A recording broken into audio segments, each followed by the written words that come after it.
오늘 우리에게 주신 하나님의 말씀은 에스더 5장 1절에서부터 14절까지의 말씀, 구약성경 754면입니다. 자, 이 말씀을 저와 함께 우리 하나님의 말씀을 봉독하겠습니다. 교독하겠습니다. 제가 먼저 읽겠습니다. 제3일에 에스더가 왕후의 예복을 입고 왕궁 안뜰 곧 어전 맞은편에 서니 왕이 어전에서 전 문을 대하여 왕자에 앉았다가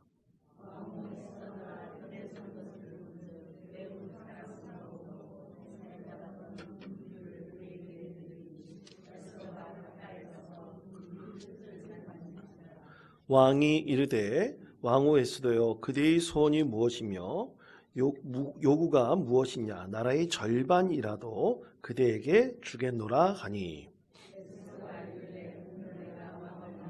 잔치를 베풀어 싸우니 왕이 좁게 여기시거든 하만과 함께 오소서 하니 왕이 이르되 에스더가 말한 대로 가도록 하만을 급히 부르라 하고 이에 왕이 하만과 함께 에스더가 베푼 잔치에 가니라. 잔치의 술을 마실 때 왕이 에스더에게 이르되 그대의 소청이 무엇이뇨 곧 허락하겠노라. 그대의 요구가 무엇이며 나라의 절반이라 할지라도 시행하겠노라 하니 에스더가 대답하여 이르되 나의 소청 나의 요구가 이러하니이다. 내가 만일 왕의 목전에서 은혜를 입었고 왕이 내 소청을 허락하시며 내 요구를 시행하시기를 좋게 여기시면 내가 왕과 하만을 위하여 베푸는 잔치에 또 오소서. 내일은 왕의 말씀대로 가리이다 하니라. 그날 하만이 마음이 기뻐 즐거이 나오더니 모르드게가 대궐문에 있어 일어나지도 아니하고 몸을 움직이지도 아니하는 것을 보고 매우 노하나 그리고 집에 왔습니다.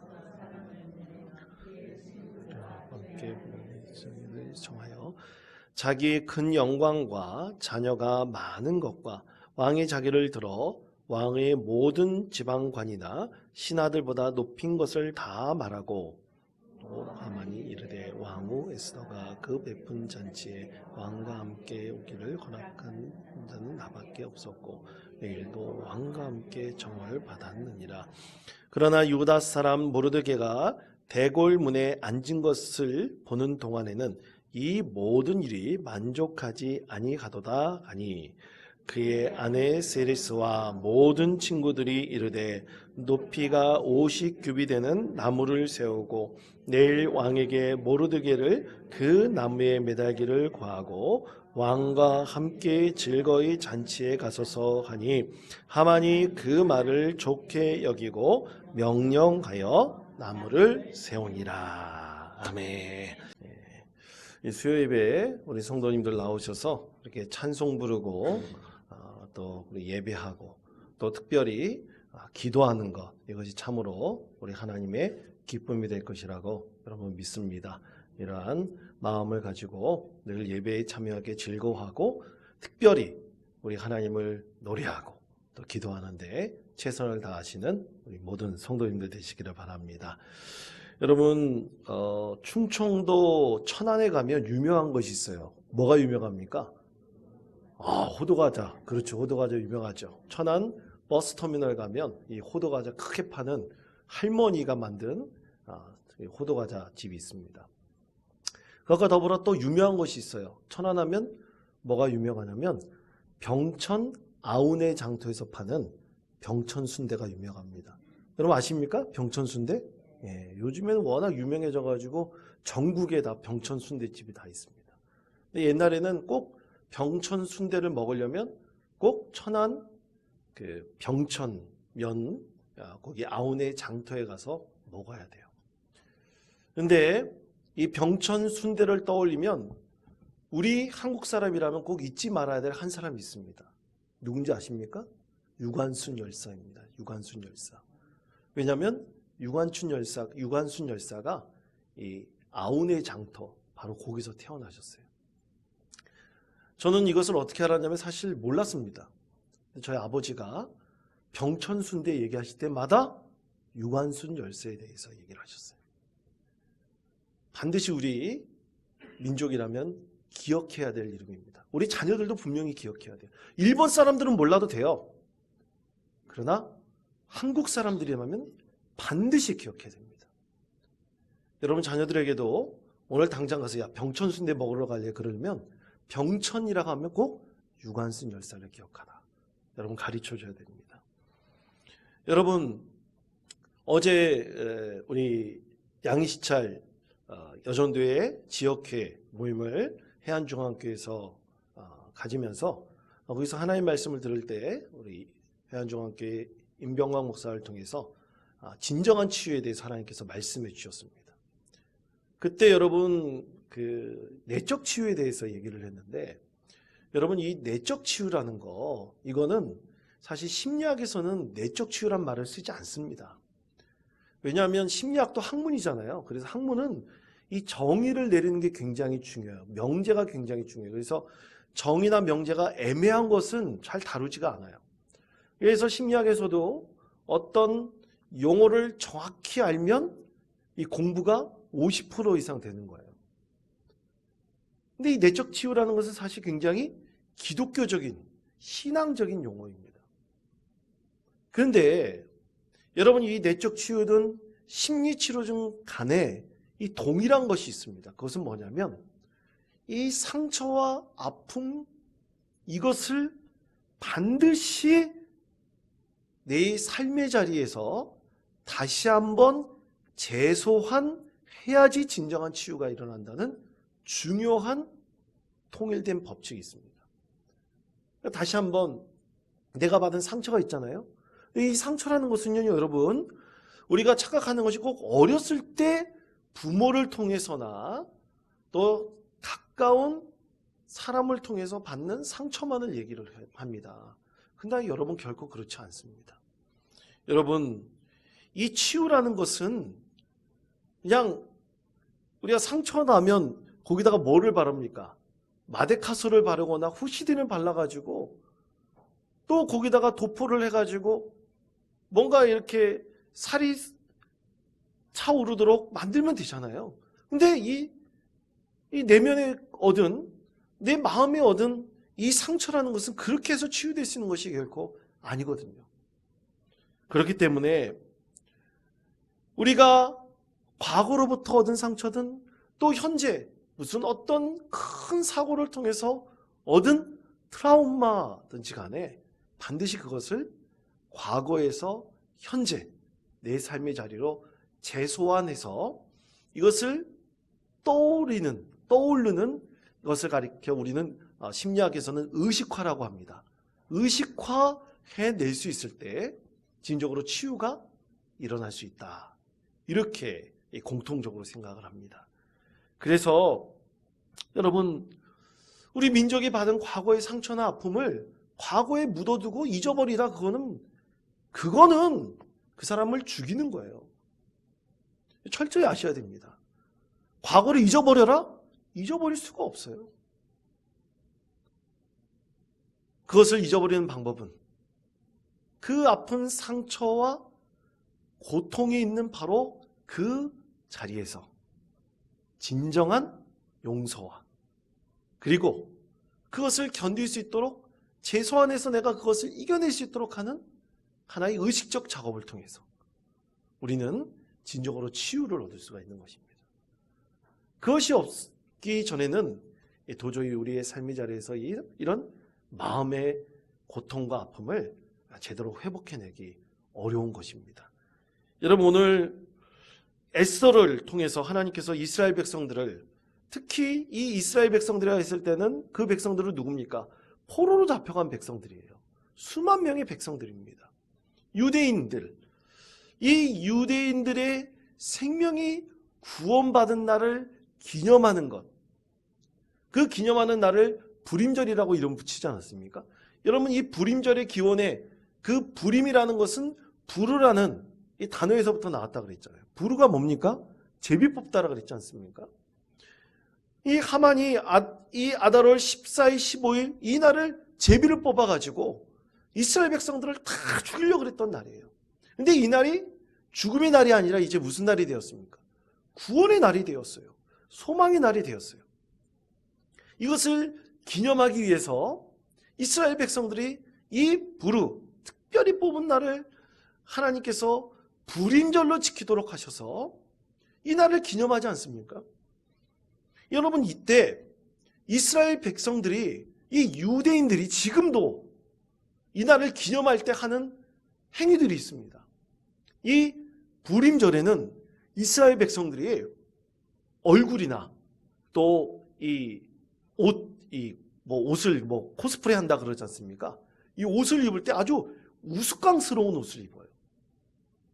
그리고 이 귀 있지 않습니까? 이 귀. 여러분, 우리 귀가 동그랗게 생겼잖아요. 근데 일부러 삼각형을 만들어서 이 삼각형 귀를 붙여요.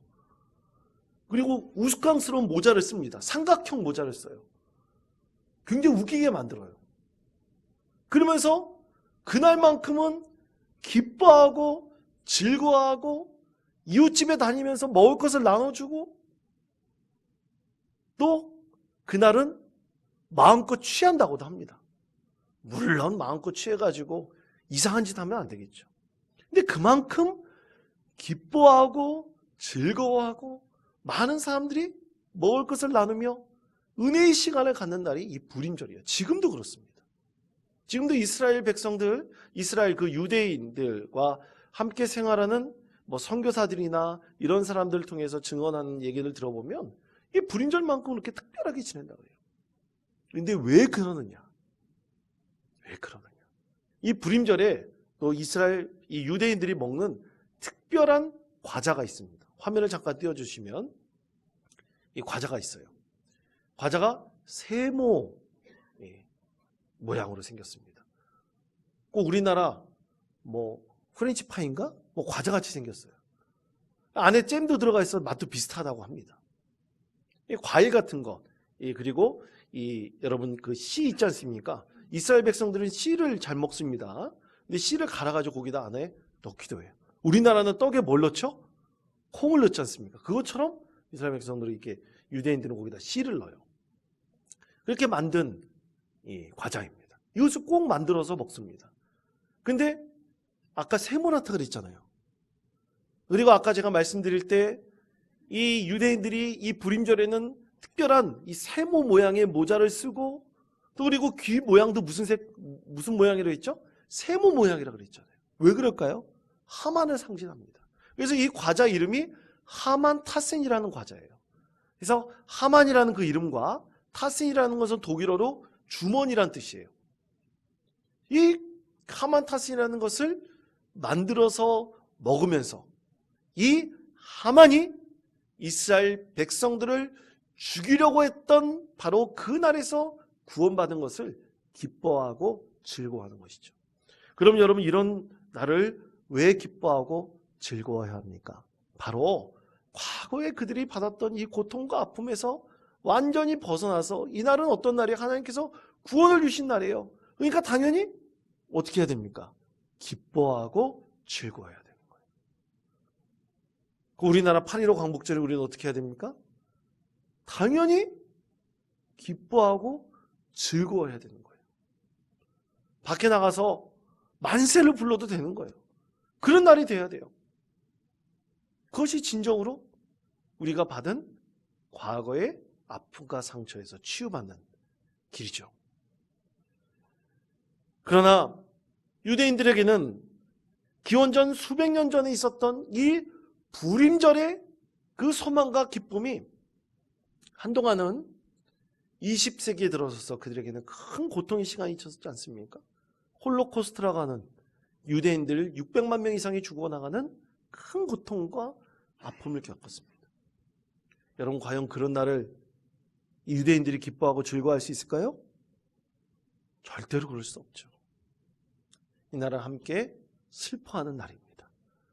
고통스러운 날이에요. 만약 이것을 기념일로 정해졌다면 이날만큼은 모든 유대인들이 함께 슬픔에 동참하면서 희생당한 사람들을 기리면서 그의 후손들의 아픔을 함께 기억하고 동참하는 것입니다. 그것을 통해서 온전한 치유가 일어날 수 있는 것이죠. 여러분, 이처럼 에스더 그 시대에 나라를 잃고 고통받는 일이 분명히 일어났었다면 과연 이 불임절은 이스라엘 백성들에게 어떤 날로 기억될까요? 만약 우리 민족에게도 이런 고통이 있었다면 우리는 이 날을 어떻게 해야 할까요? 오늘 말씀을 통해서 그것을 분명하게 우리 하나님께서 말씀하고 있습니다. 아까 말씀드린 유관수 열사는 어렸을 때부터 기독교 신앙 안에서 자라났던 믿음의 여인이었습니다. 이화 고등학교를 졸업하지 못했죠, 사실. 이화 고등학교를 다니면서 그 자유와 평등의 기독교 정신을 마음속 깊이 새기고 에스더와 같은 믿음을 가지고 나라 민족을 위해서 자기 목숨까지 다 바쳐서 헌신했던 여인이 바로 유관순 여인이었습니다. 그래서 여러분, 이 에스더를 통해서 구원받은 날, 이 불임절을 이 유대인들이 지금도 가장 기뻐하고 즐거운 날로 삼고 있듯이 여러분, 우리의 민족의 아픔에서 벗어나기 위해서 참 많은 애를 쓰며 노력했던 우리 기독교 정신에 대해서는 반드시 자녀들한테 가르쳐야 되고요. 또 그렇게 신앙 안에서 희생하면서 자기의 한 목숨 희생하면서 나라 민족을 위해서 헌신했던 그리스도인들이 있다면 당연히 우리 어떻게 해야 됩니까? 가르쳐야 되는 거예요. 그리고 알려줘야 됩니다. 그것이 바로 바른 믿음의 정신을 우리가 후손들에게 물려주고 가르쳐주는 것이죠. 자, 그렇다면 오늘 말씀에서는 이 민족이 위기 앞에서 어떻게 행동했을까요? 그녀는 어떻게 자기 신앙 안에서 이것을 믿음의 행동으로 옮겼을까요?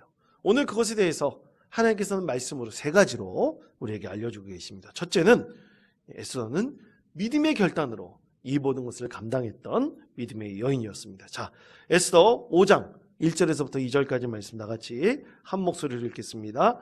제3일에 에스더가 왕후의 예복을 입고 곧 어전 맞은편에 서니 왕이 어전에서 전 문에 대하여 왕자에 앉았다라가 왕후 에스더가 들의 선 것을 본즉 매우 사랑스러우므로 손에 잡았던 금규를 그에게 내미니 에스더가 가까이 가서 금규 끝을 만진지라. 아멘. 자, 에스더는 왕 앞에 나가기 위해서 먼저 했던 행동이 있습니다. 그것은 금식하면서 기도했어요. 그의 시녀와 함께 기도했고요. 또 그의 유다인들, 모든 유다인들에게 나를 위해서 금식 기도해달라고 중보적 기도를 요청을 했죠. 그리고 3일 동안 기도하면서 어떻게 했습니까? 믿음의 결단을 굳게 하고 그 믿음의 결단대로 왕 앞에 나아갔습니다. 여러분, 이 행동은 우리가 반드시 영적으로 봐야 돼요. 우리는 이것을 한 사람의 의지로만 판단하면 안 됩니다. 나라 민족을 위해서 싸웠던 한 사람의 여러 순국 열사들이 있다면, 어떤 한 사람의 순국 열사가 있다면 그 사람의 의지로 나갔다고 보면 안 돼요. 지금 에스더는 하나님의 말씀에 의지하여서 믿음으로 기도하면서 결단하면서 그녀가 이 자신의 한 목숨을 희생하는 한 있더라도 그 민족을 구원하는 길에 반드시 내가 이 사명을 감당하겠다 하는 믿음의 마음으로 나갔다는 것이 중요합니다. 그래서 여러분, 정말 이 에스더가 믿음의 결단으로 나갔다는 것이 반드시 영적 싸움이라는 것, 그리고 영적인 하나님의 도우심을 구하며 그녀가 결단하며 나갔다는 것을 우리는 분명히 알아야 합니다. 그래서 성경에서 말씀하고 있는, 하나님께서 말씀하고 있는 수많은 민족을 향한 하나님의 메시지는 모든 믿음의 결단이 영적 싸움 가운데 있다는 것을 분명히 알아야 돼요. 그래서 에스더뿐만이 아닙니다. 에스더가 하만의 계략을 물리치고 온 유다인을 구원하였다는 이 단순한 하나의 역사적 사진만 보면 안 되고 그 이면에 있는 영적인 싸움이라는 것이 분명히 있다는 것을 알아야 됩니다. 그래서 믿음의 결단이라는 거예요. 예를 들어서 여러분, 엘리야는 여러분 잘 아시는 대로 아방의 죄로 인해서 이스라엘 백성들이 큰 고통을 받으면서 가뭄이 있었습니다. 가뭄의 고통 가운데 있을 때 비가 내리게 달라고 하나님께 기도할 때 바알과 아세라 선지자와 싸웠죠.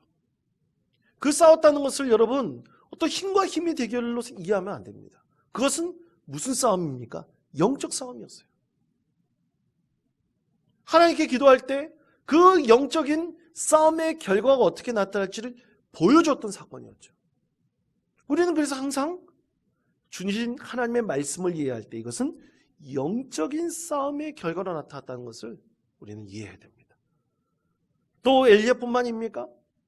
기드온이 미디안과의 싸울 때도 마찬가지예요. 기드온과 그와 함께했던 300명의 용사가 어떻게 수만 명의 미디안의 군사를 이길 수 있었겠습니까? 불가능했죠. 그러나 영적인 싸움이었기 때문에 하나님께서 승리케 하신 것입니다. 그러므로 성도 여러분, 우리 그리스도인들이 이 세상 가운데서 하나님의 정의를 이루고 하나님의 뜻을 반드시 이루려고 할 때 우리는 영적인 싸움이라는 것을 분명히 알고 영적인 믿음의 결단을 내리면서 우리는 하나님의 뜻을 이루어야 됩니다. 우리가 작은 믿음의 결단들이 잘 모이면 큰 물결을 이룰 수 있어요. 큰 파도를 이룰 수 있습니다. 이것처럼 여러분, 우리가 작은 나라와 민족을 위해서나 또 우리 지역사회를 위해서나 또 우리 개인적인 삶의 자리를 위해서 우리가 어떤 믿음의 결단을 내릴 때 이것은 반드시 무슨 싸움이라고요? 영적 싸움이라는 것을 여러분 분명히 아셔야 됩니다. 그때 하나님께서 우리의 영적인 이 믿음의 결단을 통해서 큰 은혜를 베풀어 주실 것입니다. 두 번째는 에스더는 정말로 때를 기다리는 인내를 가지고 모든 것을 감당을 했습니다. 자, 에스더 5장 4절에서부터 5절까지 말씀입니다. 다 같이 한 목소리로 읽겠습니다. 에스더가 이르되 오늘 내가 왕을 위하여 잔치를 베풀어 싸우니 하만과 함께 오소서 하니 왕이 이르되 에스더가 말한 대로 가도록 하만을 급히 부르라 하고 이에 왕이 하만과 함께 에스더가 베푼 잔치에 가니라. 아멘. 자, 여러분, 에스더가 이 3일 동안 기도하고 왕 앞에 나아갔죠. 그러면서 왕에게 나아갔을 때 금규 끝을 이제 왕이 잡고 왕이 금규 끝을 잡게 해줬고 그래서 왕 앞에 나아갈 수 있었습니다. 그러면서 이 왕이 에스더를 보면서 감탄해서 나라의 절반까지라도 주겠어라고 했어요. 여러분 정말 이 아하수에로 왕, 이 역사적으로는 크세스 왕이라고 하죠. 크세스 왕, 발음이 좀 이상한데 크세스 1세라고 합니다. 근데 정말 에스더가 왕이 그렇게 얘기했는데 정말 저에게 나라의 절반을 주시겠습니까? 만약 요구를 했다면 여러분 왕이 나라의 절반을 주었을까요? 안 주었을까요? 당연히 안 주었겠죠. 안 주었겠어요. 여러분 이것을 어떤 분은 말 그대로를 믿는 분들이 있어요. 남자의 거짓말입니다. 그럴 리가 있겠습니까? 그러나 이 왕후 에스더의 아름다움이 아주 특별했다는 것을 이 상징적으로 말하고 있는 수사적 표현이죠. 여러분 중요한 것은 이것도 우리가 영적으로 이 사건을 바라봐야 될 필요가 있는 것입니다. 이 에스더는 급한 마음을 가졌다면 정말로 왕에게 그 자리에서 자기의 소원을 얘기했을 수도 있어요. 그러나 오늘 말씀해 보시면 얘기했습니까? 안 했습니까? 절대로 얘기하지 않았어요. 왕에게 그저 와서 당신이 아끼는 신하 하만과 함께 와서 내가 베푼 잔치의 주인공이 되달라고 그렇게 요청을 했던 분이죠. 그 다음에도 똑같은 요청을 했습니다. 그만큼 하나님의 때를 생각하면서 인내하는 마음을 보여줬던 것입니다. 만약 저 같았으면 그 자리에서 아마 이런 얘기가 나왔으면 요청했을지도 몰라요. 물론 왕이 자기가 한 말이 있기 때문에 어느 정도 들어줬을 수도 있죠. 그러나 여러분, 하만은 굉장히 교활한 자입니다. 그에게 또 당할 수 있어요.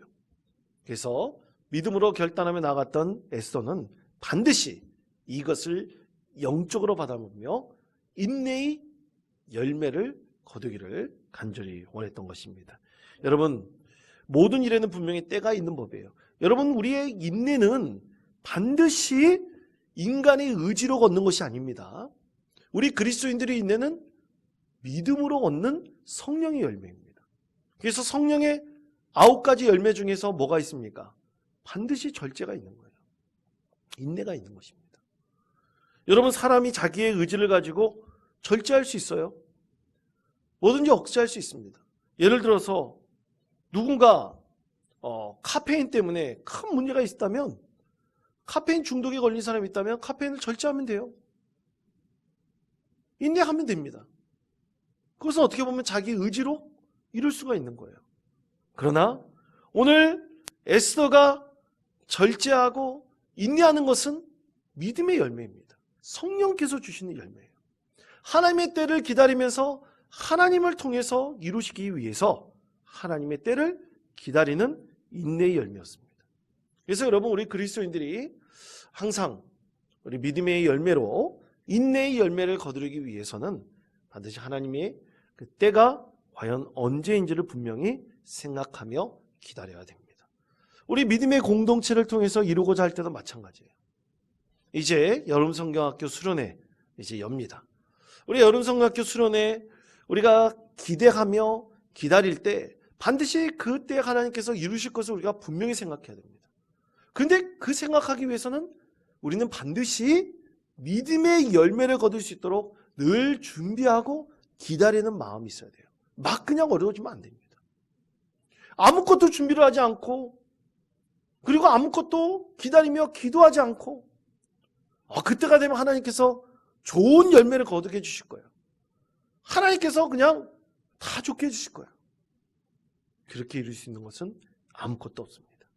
그러므로 사랑하는 성도 여러분, 우리가 반드시 인내의 열매를 거두는 것은 영적인 열매라는 사실을 여러분 기억하시며, 우리에게 나타나는 여러 가지 문제들에 대해서 인내할 때 반드시 믿음으로 믿음의 열매를 거둘 수 있는 성도들 되시기를 바랍니다. 세 번째는 원수도 대하는 담대함이, 에스더는 믿음의 마음을 가지고 이 담대함을 가지고 나아갔습니다. 자, 에스더 5장 12절에서부터 14절까지 말씀 다 같이 한 목소리로 읽겠습니다.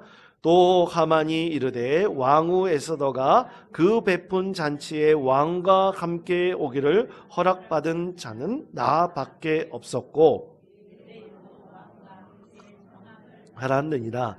그러나 유다 사람 모르드게가 대궐 문에 앉은 것을 보는 동안에는 이 모든 일이 만족하지 아니하도다 하니, 그의 아내 세레스와 모든 친구들이 이르되 높이가 50규빗 되는 나무를 세우고 내일 왕에게 모르드게를 그 나무에 매달기를 구하고 왕과 함께 즐거이 잔치에 가소서 하니, 하만이 그 말을 좋게 여기고 명령하여 나무를 세우니라. 아멘. 자, 에스더는 잔치에 누구를 초대했습니까? 왕과 하만을 초대했어요. 하만이 좋은 자입니까? 나쁜 자입니까? 나쁜 자죠. 미운 자입니다. 보기 싫은 자입니다. 꼴도 보기 싫은 자입니다. 그런데 에스더는 그를 잔치자리에 초대했습니다. 참으로 영적으로 하나님께 주신 담대함이 없다면 도저히 받아들일 수 없는 것이라 믿습니다. 여러분, 내가 좋아하는 사람 만나면 가슴이 뛰어요. 그렇죠? 그런데 내가 싫어하는 사람을 만나도 가슴이 뜁니다. 근데 그 가슴이 뛰는 것은 완전히 종류가 틀리죠. 정말 내가 싫어하고 미워하는 사람 만나도 내가 저 사람하고 같이 있어야 되나 하는 가슴이 뛸 때가 있어요. 긴장할 때가 있습니다. 그런데 우리는 대부분 내가 좋아하는 사람, 사랑하는 사람, 그리고 내가 호감을 가진 사람과 교제하려고만 하지, 나에게 어떤 시련이 있거나 아픔을 주거나 하는 사람 만나려고 하지 않습니다. 여러분, 우리가 신앙생활할 때 굉장히 꼴보기인 사람들 되게 많아요. 특히 어떤 사역을 하는데 말만 하고 사역을 하나도 안 하는 사람이 있어요. 입으로 모든 사역을 다 감당하는 사람이 있습니다. 그래서 시키기만 해요. 자기는 하지도 않으면서. 제가 전에도 한번 말씀드린 적이 있었지만 안양제일교회에서 단기 선교를 떠날 때 목사님들에 대한 꼴불견 얘기를 제가 되게 많이 들었습니다. 처음에 단기 설교 갈 때 나는 절대로 그러지 않으리라. 제가 스스로 자원해서 도배 사역에 지원을 했고, 제가 키 크다고 시골집 이렇게 지붕이 낮잖아요. 한번 쫙 쓸고 가면 제가 다 붙이고 막 그랬습니다. 그리고 성도들이 쉬지 않으면 저도 쉬지 않았고, 성도들이 쉴 때 나는 최대한 늦게 쉬었어요. 밥 먹을 때도 최대한 늦게 먹었습니다. 아니, 집사님 먼저 드십시오. 성도님 먼저 드십시오. 저는 이거 하고 마무리하고 밥 먹겠습니다. 일부러 더 그랬어요. 왜냐하면 목사님들에 대한, 사실은 교역자에 대한 꼴불견 얘기를 제가 너무나 많이 들었기 때문에 그걸 바꾸기 위해서 그랬어요. 여러분, 사역하다 보면 우리 시험 받을 때 참 많습니다. 말만 하고 자기는 안 하는 사람들 너무 많아요. 그러면서 자기 신앙 좋다고 하는 사람 참 많습니다. 여러분, 내버려 두십시오. 그렇다고 그 사람 하나님을 기뻐하는 사람이 결코 아닙니다. 저도 교육자들과 함께 그럴 때 내버려 뒀어요. 말한다고 바뀌지 않아요. 이 모든 것들을 견디고 이겨낼 수 있도록 좀 담대한 마음을 하나님께 구해야 됩니다. 오늘 에스더 보십시오. 자기 민족과 자기를 죽이려는 사람 앞에서 잔치를 베풀었지 않습니까? 담대한 믿음이 없다면 이 모든 것을 감당할 수가 없습니다. 그러면 사랑하는 성도 여러분, 오늘 에스더의 이 이야기를 통해서, 하나님 주신 말씀을 통해서 우리가 배워야 될 것을 반드시 배워야 됩니다. 우리가 하나님 사역을 감당할 때 믿음의 결단으로, 그리고 인내의 열매를 거두면서, 그리고 담대한 마음을 가지고 하나님 사역을 잘 감당하시며 하나님께서 여러분의 삶을 통해서 분명히 기뻐 받아 주실 것입니다. 여러분, 이런 믿음의 삶이 될 수 있도록 늘 하나님께 기도하며 하나님이 주신 사역을 믿음으로 잘 감당하며 또 여러분의 삶의 자리에서 하나님 뜻을 이루는 복된 성도 되시기를 간절히 축원드립니다.